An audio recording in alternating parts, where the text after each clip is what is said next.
तो दोस्तों NBCC India ने अपने क्वार्टर वन के नंबर को डिस्क्लोज कर दिया है। तो चलिए देखते हैं क्या है क्वार्टर वन के नंबर्स के अंदर। डाटाबेस के लिए यहाँ पे लाख्स में है, मैं आपको क्रोस में बता रहा हूँ।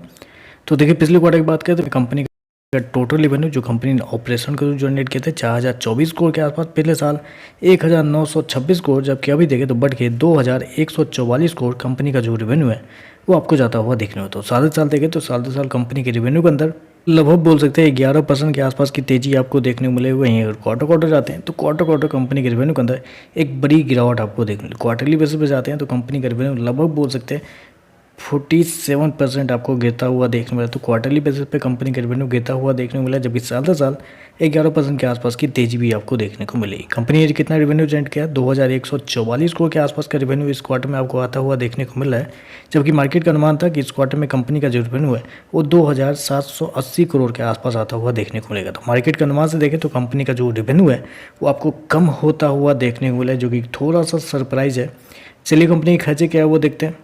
तो देखिए पिछले क्वार्टर में कंपनी ने 3782 करोड़ खर्च किए थे, पिछले साल 1870 करोड़, जबकि अभी देखें तो कंपनी खर्चे 2053 करोड़ के आसपास आपको जाता हुआ देखने को मिला। तो खर्चे भी देखें तो खर्चे भी ऑन एन एवरेज कंट्रोल में ही आपको देखने को मिले। खर्चे में कोई दिक्कत नहीं, कंपनी की तरफ से बहुत हद तक कंट्रोल किया गया इस क्वार्टर में।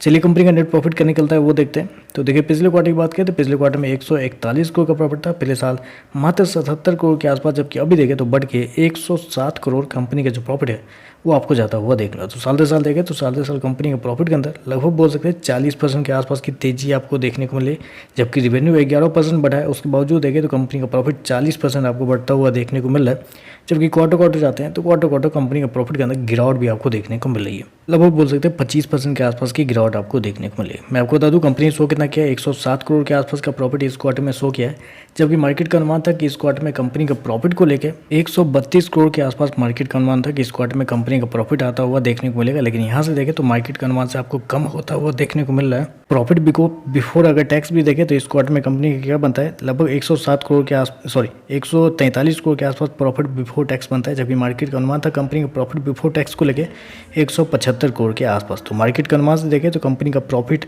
और प्रॉफिट बिफोर टैक्स दोनों आपको कम होता हुआ देखने को मिल रहा है। ईपीएस की बात कर लेते हैं, पिछले क्वार्टर में 76 पैसे, पिछले साल 42 पैसे, अभी देखें तो 58 पैसे के आसपास आपको देखने को मिले। तो ओवरऑल देखें तो मेरे हिसाब से देखिए थोड़े से कमजोर नंबर आपको देखने को मिले। हालांकि साल क्वार्टर देखें तो कंपनी का प्रॉफिट मतलब साल नंबर अच्छे देखने को मिले, रेवेन्यू प्रॉफिट दोनों आपको बढ़ता हुआ देखने को मिला है। क्वार्टरली बेसिस पे कंपनी के नंबर कमजोर हैं, लेकिन मार्केट का अनुमान कंपनी के रेवेन्यू को लेकर थोड़ा ज़्यादा था, उतना होता हुआ देखने को नहीं मिला है, और मार्केट के अनुमान से कंपनी का रेवेन्यू और प्रॉफिट दोनों आपको मिस होता हुआ देखने को मिला है। तो चलिए बस आज के लिए बस इतना ही। वीडियो पसंद आए तो लाइक कीजिएगा, साथ चैनल को सब्सक्राइब जरूर कीजिएगा। धन्यवाद।